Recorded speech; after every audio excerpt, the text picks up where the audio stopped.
Have like an area. In this kind of economy right now, we're finding that the only sort of two places we have room for growth right now, as everybody else is kind of cutting back, is in families.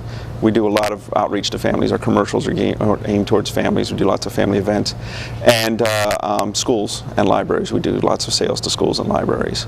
So now, you mentioned the one community event that you have at the Newark Cinema Center, right? But then there was another one you were telling me about, the free comic. Oh yeah, the big event in the comic industry each year is called a Free Comic Book Day, which is the first Saturday in May each year. This will be the 10th one, although actually it'll be our 11th. We did a Renegade one once. And if you go to your local comic shop, hopefully that'll be Captain Blue Hen's. Everybody who shows up gets a free comic book. The publishers and everybody work together, and there'll be, I think, this year about like 3 dozen different comic books to choose from. And there's some really most of them are actually kid-friendly. They're all designed to be all ages. There's Darkwing Duck, and there's actually Richie Rich, who hasn't had a comic book in a long time. He was another one I used to read, yeah. And so at Captain Blue Hen's, it's a big party celebrating comics. So in addition to the free comic, and you also get an extra free comic just for showing a library card or a school ID, because we like to promote literacy. You get an extra free item or an extra free comic if you bring a canned food item or something like that. If you come in costume, you can get another free comic. There's a whole variety of different ways. Nobody ever leaves with just one comic. We usually have 6 to 8 comic book artists who are sketching all day and just love meeting the kids. Those same artists do little half-hour workshops and teaching classes, teach you how to draw different characters and whatnot. We have costume characters like from Star Wars or Spider-Man or Batman that show up. We have about 1,500 people come through. But the line moves fast. So if you see a line, don't worry, it moves really fast. And that's the first Saturday in May. So it'll be, I think, May 7th this coming year. Now, the other thing I've heard with my friends who are comic book artists is the term Comic-Con. Comic-Con. Comic-Cons are just short for comic book conventions. There's a number of them. The biggest one is the one out in San Diego, which just happened. But that's not so much comics anymore. That's Hollywood has invaded that one. Right. There's one that just happened about 2 weeks ago in New York, which is becoming almost San Diego Comic-Con size. There's a fantastic one in Baltimore that was back in August. There's little local ones. Those tend to be a little more like dealer shows and whatnot.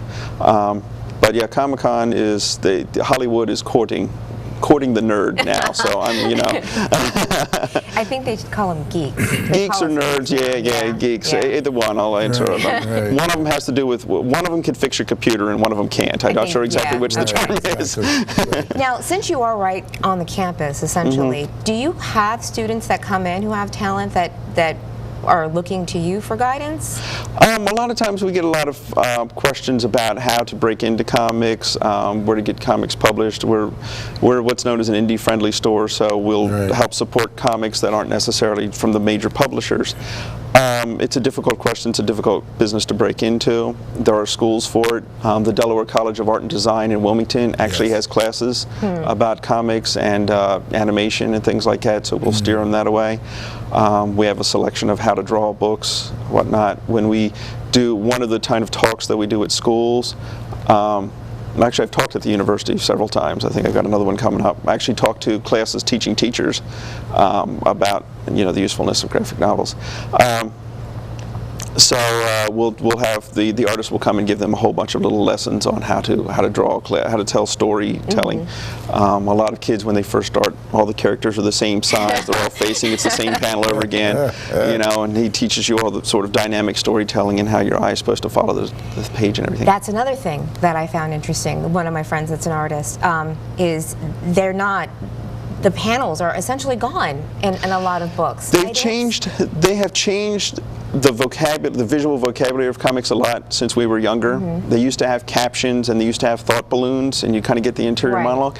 They've eliminated a lot of that because they're trying to court the Hollywood dollar a lot, so they're trying to instead make them storyboards for movies, so they can sort of hand them to somewhat of a dullard of a Hollywood producer to say, here, look, the movie's already made, you don't have to think about it, which is a shame because I kind of like all that stuff. But they have changed it to sort of make it a little bit more cinematic. So a lot of the stuff reads really well in this format and slightly clunkier in the little comic book format. But yeah, it has changed a little bit. So I want to let our viewers know, I'm not sure if the graphic is up, but you can call Captain Blue Hens at 302-737-3434, or you can visit the website at captainbluehens.com, which I did earlier when I found out that you were going to be on. It's a dynamic site. I mean, it has to be. It's your industry, right? And then you'll see all kinds of, I mean, it's a way that you've introduced people to your staff in a way that makes sense in the comic book world. We're always looking to improve it too, but it's doing it.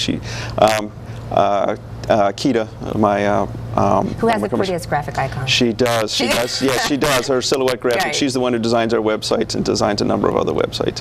So I should plug hers too. It's pastthesushi.com. She's a foodie. She loves to talk about food and take pictures of her cooking. And she's the one I spoke to today. Yes. Every Wednesday when we come in to pull the new book, she's got something new baked to make me fatter. You know, this time it was brownies with peanut butter icing. Oh, good heavens. So Wednesdays I should come over. Yes. Okay. All right. So on that note, now that we're friends, and Doc can tell you, I mean, I have the best boss in the world, and he is very much do what you need to do as long as you run your department. So if you ever need any event covered, or you want to, especially all these community events at the Newark Cinema Center, the Free Comic Day, anything, just let me know. Okay. And we'll show up with a camera. I'm actually doing something for Wooden Wheels Thursday. All right, that's so I'll be in the neighborhood. I'll probably just stop by. That's cool. I'll pass it on to my marketing guy. Okay. All right, who's in Disney World right now? Can't complain. I just got back. Yes. So before we wrap up, though, is there anything else you want to talk about? Just we've got keep checking on the website. We have a lot of really cool holiday events coming up, including some family shopping nights to help the kids shop. It's an opportunity to get a piece of original art done by one of our professional comic book artists, and also we'll provide with a little sketch card so the budding artist can do a drawing for the parents or whatever too. It makes a great inexpensive gift for mothers who have no idea what to get for their comic collecting sons. My mother's absolutely lost now that I own a comic shop what to get me for Christmas anymore. And to check out the website and to give comics a try. Okay. All right, Doctor, do you want to? Yes, I'm just happy to be here. I go next door to the health food place periodically, and I see a lot of people are going into your store. I've never been in there. Well, next time I'm going to bring my grandkids in. Well, we'd love to have them. We even have little desks. If they we have a couple little school desks in there. So if they're not quite at reading level yet, they got coloring pages to keep them occupied while the others shop. But we have a nice selection of books for them. My wife and I will definitely bring our grandchildren there.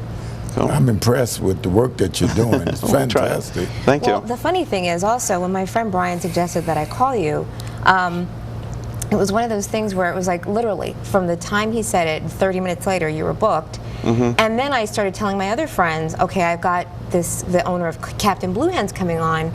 And everyone's like, oh, I know Captain Blue Hens.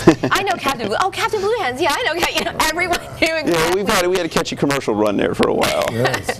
Oh my gosh, you did. That's yes, we did. Or at the end, with a number of our customers, they're different genres of comic book heroes, from like Flash Gordon to Jughead and whatnot, and they turn into humans and go around. And then at the end, my adorable little daughter in her little Chicky Blue Hen costume, and we end up turning into cartoon characters at the end. So it's very cool. So I mean, it's a legend in Newark, and we try to be. Unfortunately, we're a little bit back behind Main Street, so we're a little bit hard to find. So check the website first. Okay. So before I go, I do want to hold this up. This Captain Blue Hen shirt, since you did bring it. Yes. There's our new styling and profiling Captain Blue Hen shirts. Styling and profiling. Styling and profiling. Just like our bowling shirts were. Okay. Yeah. It's funny because I've always spun a flag, and I've never been allowed, quote unquote, to bowl because it might hurt my hands. And I haven't been. Anyway, I like bowling, so I might come in for it. I am not so much a bowler myself. If I break 100, it's something of a miracle. But Paul, the previous owner, pretty much because of his bowling acumen, is the reason he got a store.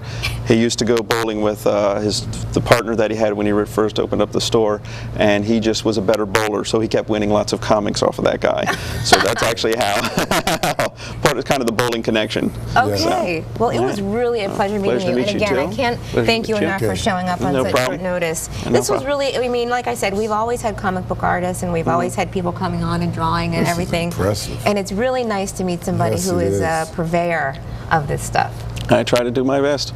Okay. Do a great So the job. next time you should bring your wife, bring your daughter, and then the new little one. Oh, Chicky and Bucky.